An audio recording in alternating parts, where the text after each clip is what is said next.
Welcome to Re-Review, where we watch movies from our past with a perspective from today. Your hosts are Matt, Bobby, and Austin, and we love the films from our youth, so we're taking a look back to see if they still hold up. On this episode, we're discussing The Frighteners. It was released in 1996, directed by Peter Jackson. It stars Michael J. Fox, Trini Alvarado, and Peter Dobson. This movie is about the afterlife and other things. Now, as a fair warning, we're spoiling a 29-year-old film, so if you have not seen it, we will be revealing key plot points. I feel like one of the things for me to think about, with the way this movie worked out is, and I'll ask you first, Bobby, what makes a good ghost story? Because I think when we read the description, this was, what did we say, Matt? Comedy horror? But I feel like this is about ghosts, right? At the end of the day, and the perception of how we interpret what a ghost is and is not. So what makes a good ghost story for you, Bobby? A good ghost story. Well, it's got to take place in New Zealand, but say it's California. It's got to be a small town with there's got to be some kind of medium who could explain everything to everybody else. Does it require a Danny Elfman soundtrack? Yeah. Oh, yeah. No, it absolutely does. For sure it does. And there's got to be some old Victorian house that at least some of it takes place in. Okay, I know you're joshing. Fine, Matt. What makes a good ghost story for you? Okay, if I ignore this movie and I just think about good ghost stories in general, to me, and maybe spoiler alert for my recommendation later on in this. Don't spoil it yet. I'm not spoiling it yet, but to me, I guess a good ghost story should really make you question life and the afterlife while you're watching it. Mm-hmm. Whether or not it's from the perspective of like, do you go into the tunnel or do you not? Or, the aspect of if you don't and you're a lingering ghost, do you linger around your loved ones to see them live their lives without you? Especially like if there's like, a spouse involved, right? Do you sit there and watch them potentially move on and have a family and be happy and you're just kind of in this dark cold place? Like, I think that those are usually, I think that's just why like one of my favorite movies is The Others when it comes to ghosts. Mm-hmm. The idea of, what a ghost would kind of experience in that kind of scenario. It just ones that make me think about, what that'd be like and kind of play with the idea of not really world building, but it kind of makes you think about it. If I look at something like Ghost, right, where they tried to kind of build how do you learn the ability to touch things and stuff like that, it makes me think about it a little bit. I think world building is a good way of, thinking through, I think, what we'll discuss here with this movie and kind of the building of the characters and the world that they set up for us, and really thinking through how they've defined a ghost story in the scope of The Frighteners. Peter Jackson, right? To make my question a little bit more real, I think I like to see interesting looking ghosts too. Oh, you want a visual? Yeah, from a movie's storytelling point of view, I think ghosts are kind of difficult. I think Ghostbusters and those kinds of things kind of did it best, where they had like Slimer was like kind of like an interesting blob, as opposed to just more like entirely just human form. And I did like the like Reaper kind of guy in this movie. I think he looked pretty interesting. But it's kind of like you kind of get the Force Ghost situation where they're like the transparent like kind of situation. And so like it was, and then there was various different forms of decay. Like, I guess like they continue to decay as they continue along. Like the judge was kind of all mangled up, and some of them like say, oh, like they're trying to figure out like the ectoplasm situation was a new thing for them, and they're trying to figure all that out. Well, you're getting into some interesting stuff here, right? So, the visual, you're saying a good ghost story ties to the visual part of it. So, you're sitting around a campfire, you're not actually getting scared from that, is what I'm hearing. No, I mean, to me, it's more like a a visual effects exercise type of situation. Like, oh, look at all this like complicated technical wizardry. Like, Well, let's talk about that because this is Peter Jackson, and was it true, Matt? You're saying this is Weta or Bobby, Yes, it was. Yeah. yeah. and you said this is what is it? We said 96. So I don't know if it was officially called Weta at that point, but it was definitely like his visual effects company that went on to go do Lord of the Rings after this. Yeah, I mean, it was. I think the movie opens up and we're slammed right in the face with the special effects. Yeah, they did a pretty good pass through a window at the very beginning where they had like the traveling camera that was kind of high up above the house, and then it carried through the window and then kind of went down into there was like a mouse coming out of a hole in the ground, and it kind of went through the hole in the ground. So yeah, like from the very opening shot, like special effects pretty heavy, and it went through the entire movie. Like lot of special effects throughout the entire movie, which for me was neat to see. Like some of it maybe like computer graphics wise didn't hold up as much as I would have hoped, but I really liked the execution, the idea of it. Well, no, I mean, here's the thing. So if we look at, you're right. You noticed some good shots that honestly I didn't because they were done so well. But then when the ghosty is crawling in the wallpaper in the walls, it just look. I get it was 96. This is when did Jumanji come out again? Right around the same time. I feel like 95. Yeah, we just have this weird element, and you know what? It's I'm gonna say it. It's all ambient occlusion. Right, we've gotten to the place where it's what they did was the cool stuff with shadows exists today that makes things look really, really neat as light and objects intersect, and it just wasn't there in the 90s. It's called a displacement map. So they're using like a model to like displace the topology of like the wallpaper and all that kind of stuff. And I mean, I got to figure at the time, I mean, nowadays you could probably do it in After Effects or Photoshop like much easier, but I've got to figure at the time this was like, I don't recall seeing this a lot in various other things. I know like in things like Haunted Mansion and various things, they do it in more practical kind of senses where they have the wall be like rubber and handle, like they've done this in movies in the 80s where like they kind of try to push their hand through like cellophane type of substance to make it look like the same kind of situation. But yeah, I guess it is a little bit disappointing that the movie doesn't hold up special effects wise a little bit better. It's just one of those where it stands out so much, and that's the problem. Again, things have progressed quite far since then, and that's what I was trying to think of the time frame that it was working in. Matt, when we look at the actual ghosts themselves and the sort of translucent appearance that they have, I actually thought that worked fairly well. The way they move through the scenes, but now we're getting into the world building, right?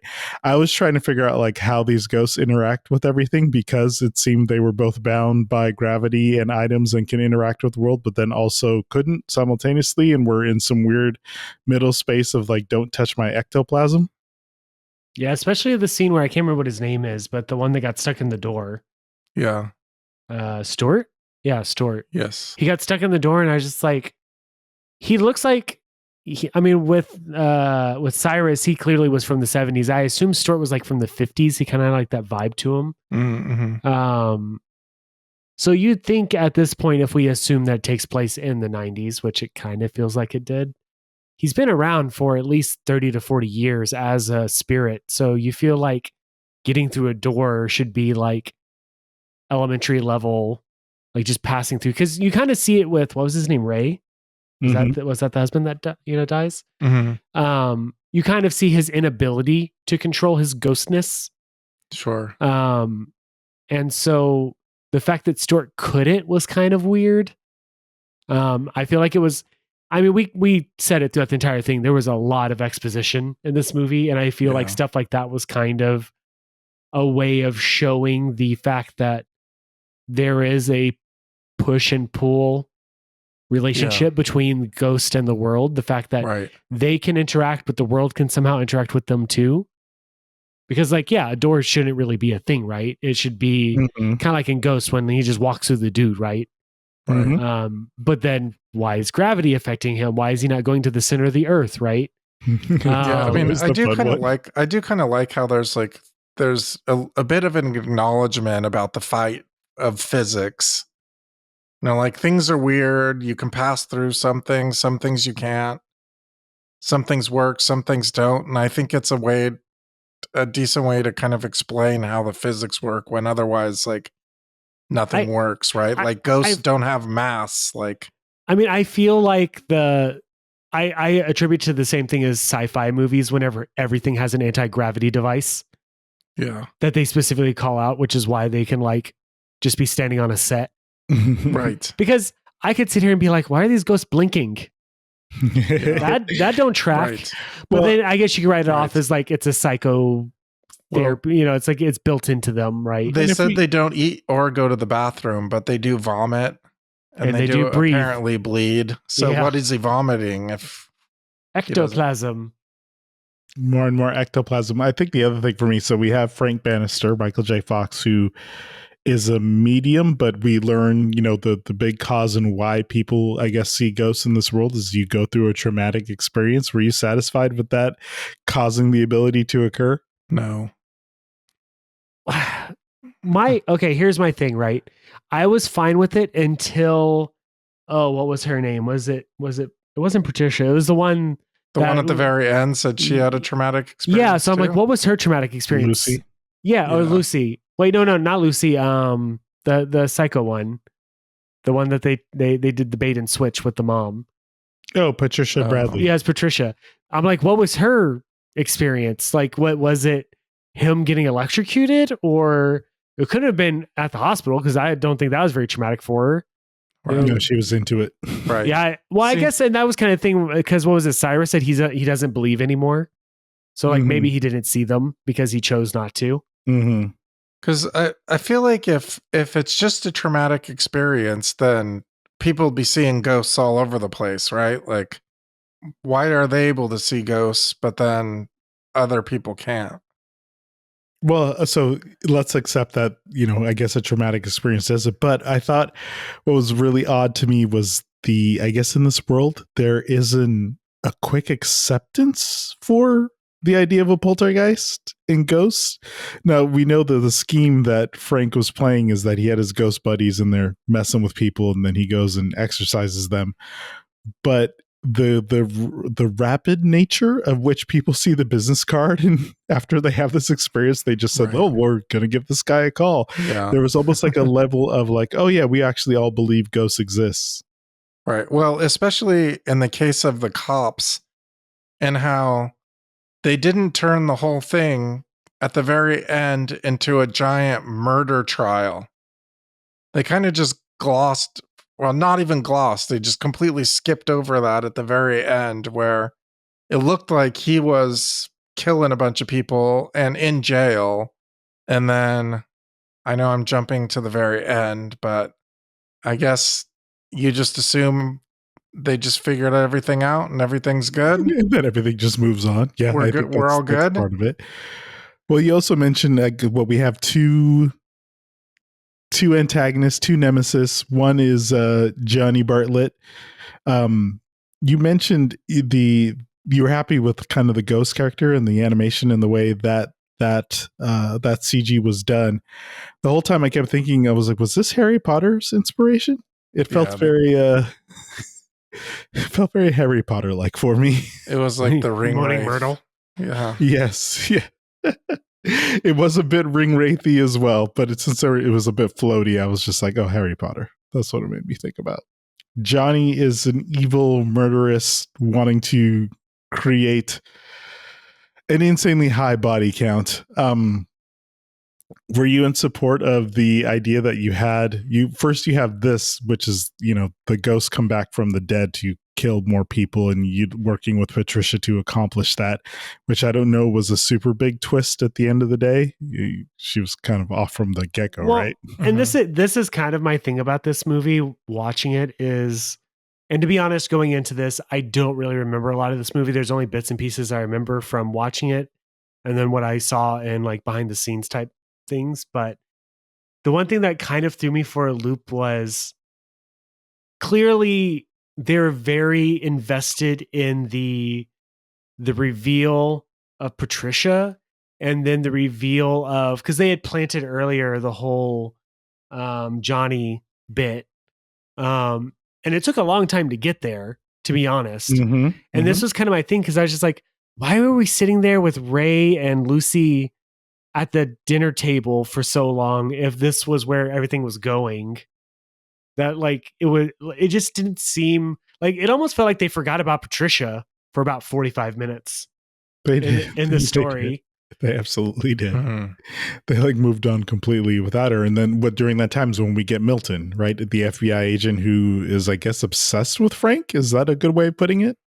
For some reason, I know that they try to establish that he was in the Colts unit, and because he's in the Colts unit, he had to really deal with some really messed up stuff or whatever. And I guess because of that, the connection to the occult, that was the reason why he had a thing with Frank. But like, it just did not really click for me as it was going.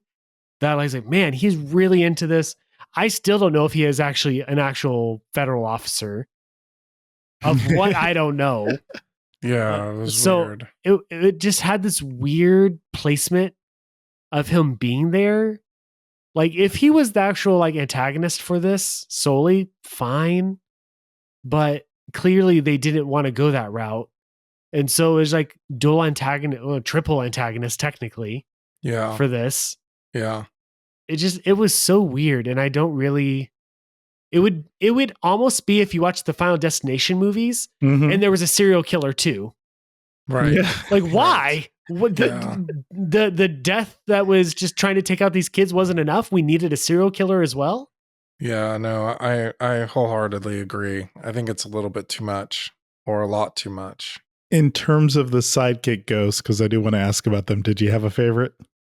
Like, that pause is perfect. Yeah, I mean, I thought the judge was kind of interesting, and then but I do think that I do think that his demise was meant to be like a lot more gut wrenching. I think that was kind of the idea behind it, and it just didn't quite hit for me.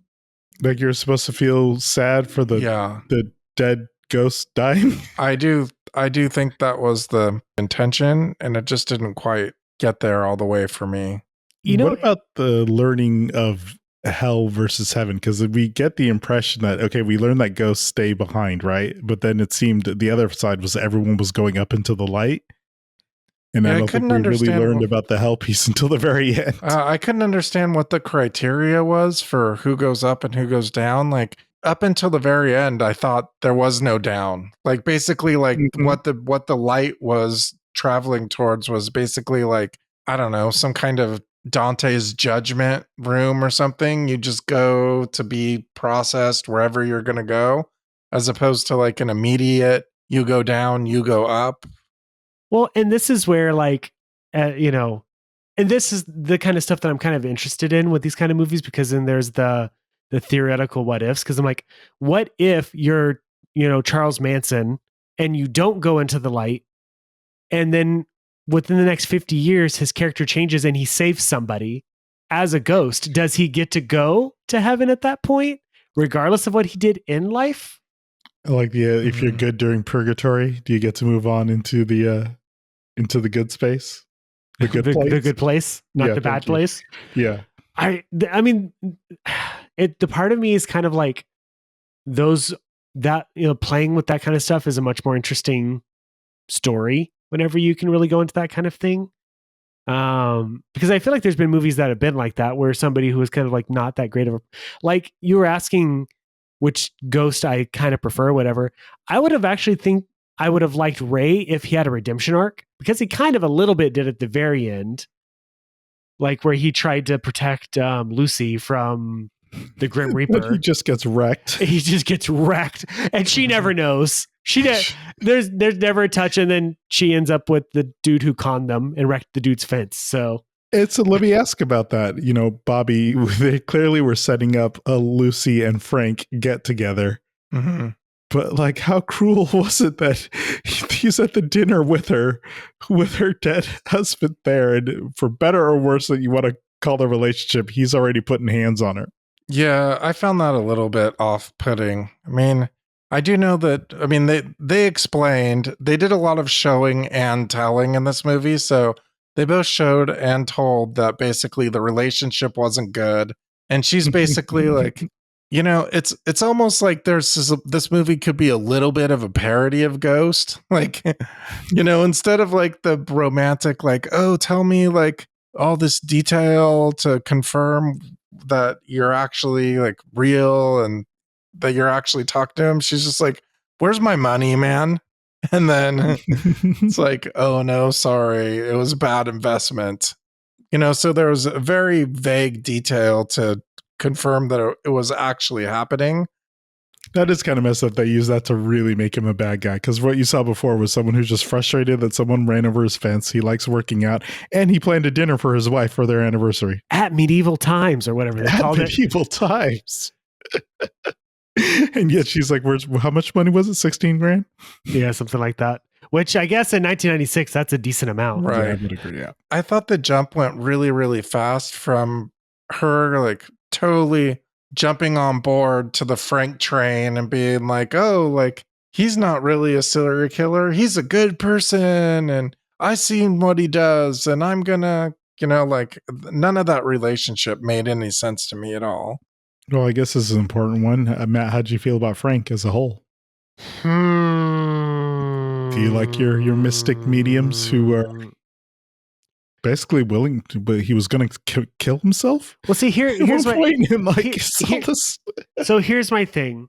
The fact that he was a con man, even though he does have a connection to the afterworld, right? Like the first time we meet him, he's ambulance chasing a funeral, right? He could legit talk to, just like he did regardless of how tasteless it was, to legit be a medium and, help, both sides kind of come to terms or whatever. His plan was to basically con people out of $300 to $400 at a time in order to, I don't know, like, at what point do like you run out of people in this little small town to do that to, right? Right. I mean, there was New Zealand, California. Yeah, there was a lot of complications to his character. Like, obviously, he's grieving his traumatic experience, and then he's got some really weird, like, architectural situation going on where he lives in like some half-built house.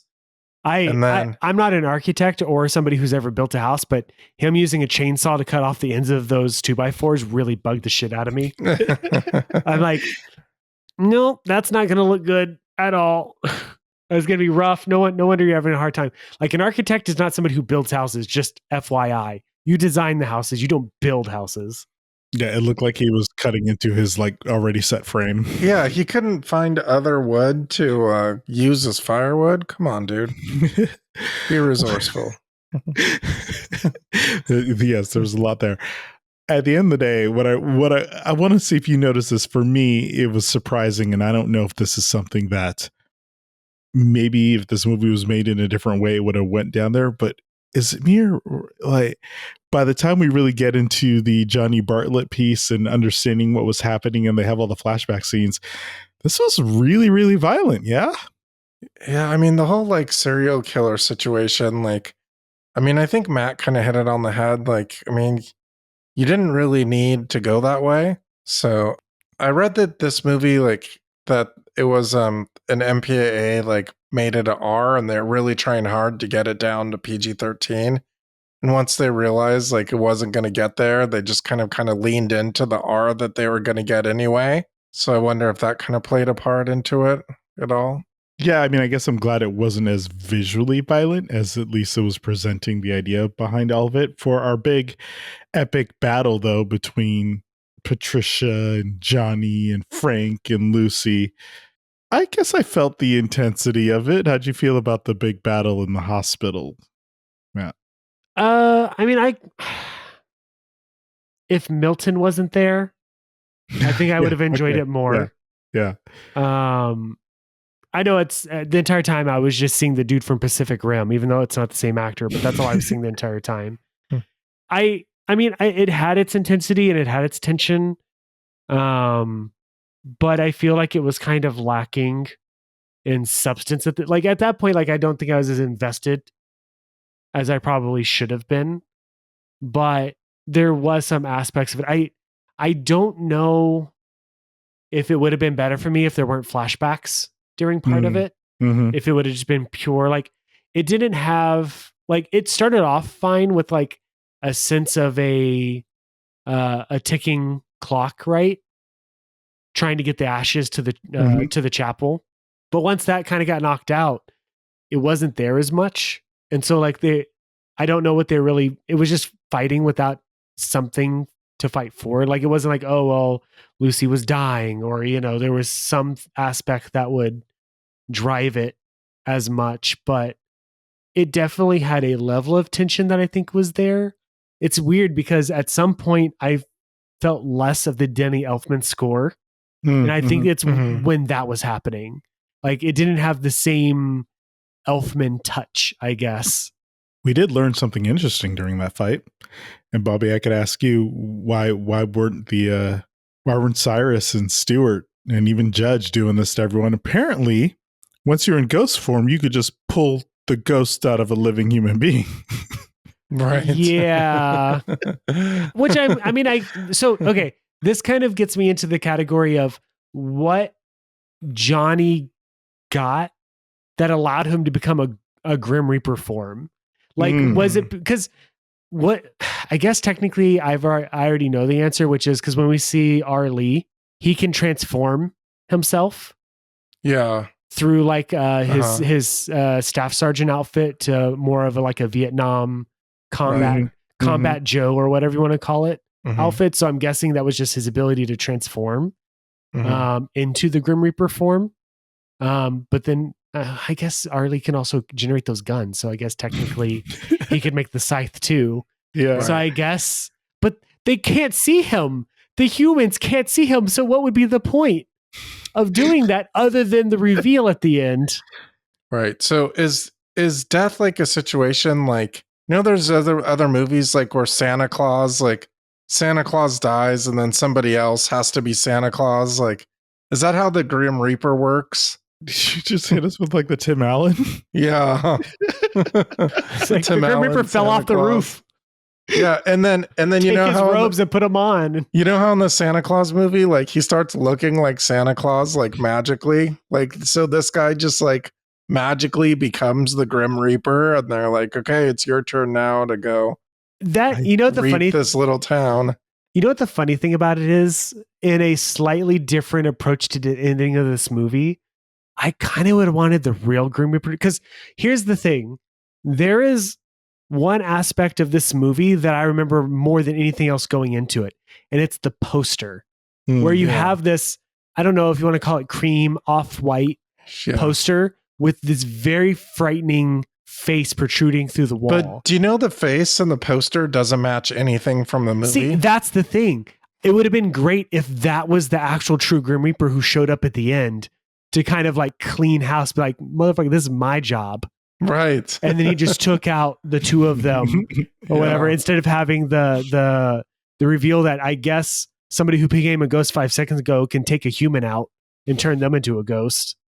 Right. But I guess he also had contact with the spiritual world for a long time. So maybe that's the reason why I'm helping them out. Ultimately, Frank dies and then is pushed back to Earth so he can fall in love with Lucy and she could see dead people as well. Knowing that that's the case, Matt, are you recommending The Frighteners? Does Lucy know that he's a con man, or does she just like... I mean, he wasn't entirely a con man. He was just kind of a con man, right? He was a fake it till you make it con man. No, I don't think I can. I think that there's a good movie in here, but I will stand by my stance that this movie is 30 minutes too long. It has probably at least two characters that were never needed for it to be a much more structurally. The fact that, you know, Peter Jackson and Fran wrote this movie and wowed Robert Zemeckis with the script alone confuses me a little bit, considering the history of Robert Zemeckis, and I generally like a lot of his movies.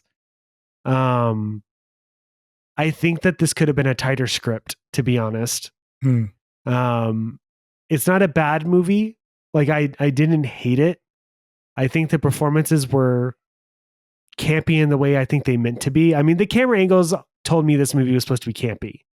Yeah. Like this was like Sam Raimi, the level of campy that I would have expected. I was thinking that exact same thing. That there was a lot of similarities with the wide Evil angle, Dead, little the secondary camera. Like there was even a scene where they were having like a traditional basically talk between the two of them, and then halfway through they brought in the wide angle lens, moving camera that was moving around the room, and then the rest of the conversation was in between the FBI guy and Frank was all the wide angle lens moving around stuff. Well, Matt, you gave it a resounding no. Bobby, sounds like you like the camera work. Are you recommending The Frighteners?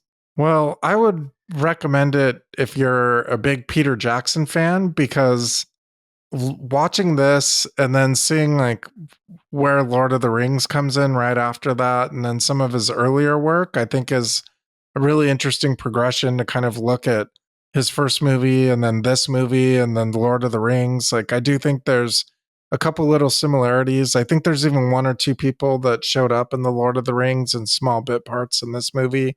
Obviously, John Astin is Sean Astin's dad. So I think there was a connection there. So I do think that from a Peter Jackson and kind of historical standpoint, I think it's an interesting watch. So I think there's some stuff there worth taking a look at. Could it get someone into the Lord of the Rings? What happens if they don't like Lord of the Rings or Peter Jackson? What should they do? Yeah, say, well, why don't you try this Frighteners movie and see what you think? See how you feel? Yeah. I'm leaning with the the bones are there, Matt. I like that bit in terms of how about a remake? And maybe have the Bobby, what you mentioned, the image of the poster, maybe have that image be a central key piece. And is the half-built house a metaphor for this movie? It's then they try to tear it down at the end. They're maybe we went a little bit too far and we need to rework this thing a little bit. And there's the indictment you never thought you would hear out of Bobby's mouth. We appreciate it, Bobby. We really do. You're getting a mixed response on The Frighteners. Yeah, maybe if you love Peter Jackson, but then maybe you just want to watch Lord of the Rings. Maybe I'll go do that now. That sounds good. one movie to rule them all, and it won't be The Frighteners. Which one? The War of the Rohirrim? As always, thank you for listening. And it looks like I ain't shooting with blanks no more.